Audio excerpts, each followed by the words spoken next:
বাংলা সাহিত্যের গুরুত্বপূর্ণ কিছু ইনফরমেশন। আমার ভাইয়ের রক্তে রাঙ্গানো 21শে ফেব্রুয়ারি গানটির গীতিকারকে?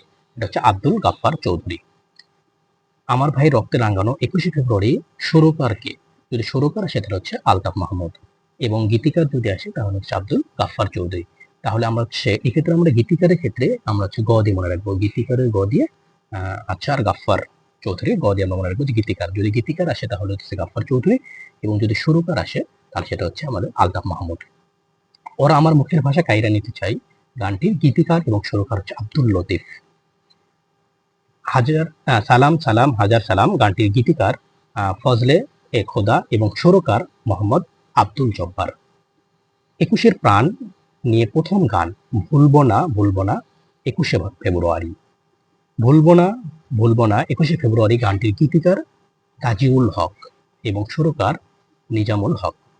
কাঁদতে আসেনি, গুরুত্বপূর্ণ ইনফরমেশন, কাঁদতে আসেনি ফাঁসির দাবি নিয়ে এসেছি, এই কবিতার রচয়িতা মাহবুবুল আলম চৌধুরী।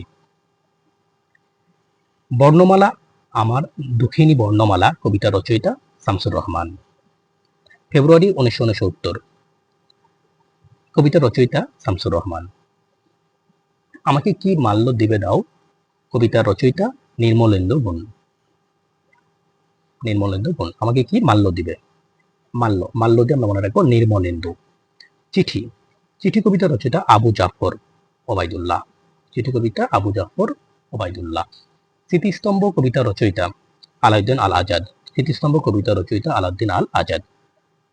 শহীদ স্মরণে কবিতাটির রচয়িতা মোহাম্মদ মনিরুজ্জামান। সংগ্রাম চলবেই কবিতাটির রচয়িতা সিকান্দার আবু জাফর। 21শে ফেব্রুয়ারি গুরুত্বপূর্ণ, এটা পরীক্ষা অনেকবার আসছে। 21শে ফেব্রুয়ারি গল্পের রচয়িতা জহির রায়হান।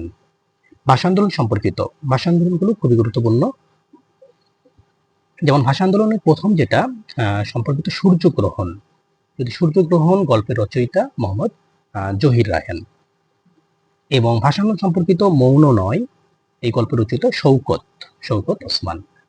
ভাষা আন্দোলন সম্পর্কিত আর্তনাদ গল্পের রচয়িতা শৌকত ওসমান। ভাষা আন্দোলন সম্পর্কিত নিরন্তর, খুবই গুরুত্বপূর্ণ, নিরন্তর ঘণ্টাধ্বনি, এটা হচ্ছে সেলিনা হোসেন।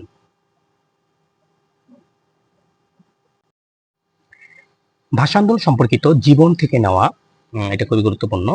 এই চলচ্চিত্রটি পরিচালক মোহাম্মদ জহির রায়হান। এবং ভাষা আন্দোলন সম্পর্কিত ফাল্গুন হাওয়ায় চলচ্চিত্র পরিচালক তৌকির আহমেদ। হাসান হাফিজুর রহমান সম্পাদিত 21শে ফেব্রুয়ারি সংকলন 21শে ফেব্রুয়ারি প্রকাশিত হয় 1953 সালে। দিলারা হাশেমের ঘর মন জানালা, আবু রুশদের নঙ্গর, রাবেয়া খাতুনের রাজার বাগ শালিমার বাগ উপন্যাসগুলোতে বাংলার যে বিশেষ ঘটনা অস্তিত্ব রয়েছে সবগুলোই ভাষা আন্দোলন সম্পর্কিত। তাহলে দিলারা হাশেমের যেমন হচ্ছে ঘর মন জানালা, নঙ্গর, রাজার বাগ, শালিমার বাগ, এগুলো প্রত্যেকটা যে ঘটনা সেগুলো হচ্ছে ভাষা আন্দোলন সম্পর্কিত। কবর নাটকটি মণি চৌধুরী রচনা করেন 1953 সালের 17 জানুয়ারি ঢাকা কেন্দ্রীয় কারাগারে, এবং নাটকটি মঞ্চস্থ করা হয় 21শে ফেব্রুয়ারি 1953 সালে। অনেকবার পরীক্ষা আসছে যেটা কেন্দ্রীয় কারাগারে। মণি চৌধুরী যার অনুরোধে নাটকটি লেখেন সেটা হচ্ছে রণেশ দাস গুপ্তের অনুরোধে, এবং আসকার ইবনে শাইখ ভাষা আন্দোলনে সহযোদ্ধাদের নিয়ে লিখেছেন নাটক যাত্রী, এটা খুবই গুরুত্বপূর্ণ। এবং ভাষা আন্দোলন নিয়ে রচিত নাটক মমতাজ উদ্দিনের বিবাহ। ভিডিওটি ভালো লাগলে অবশ্যই লাইক, শেয়ার, কমেন্ট করবেন, এবং পরবর্তীতে আমরা ভাষা আন্দোলন সম্পর্কিত আরো গুরুত্বপূর্ণ ইনফরমেশনগুলো নিয়ে আলোচনা করবো ইনশাআল্লাহ। আল্লাহ হাফেজ।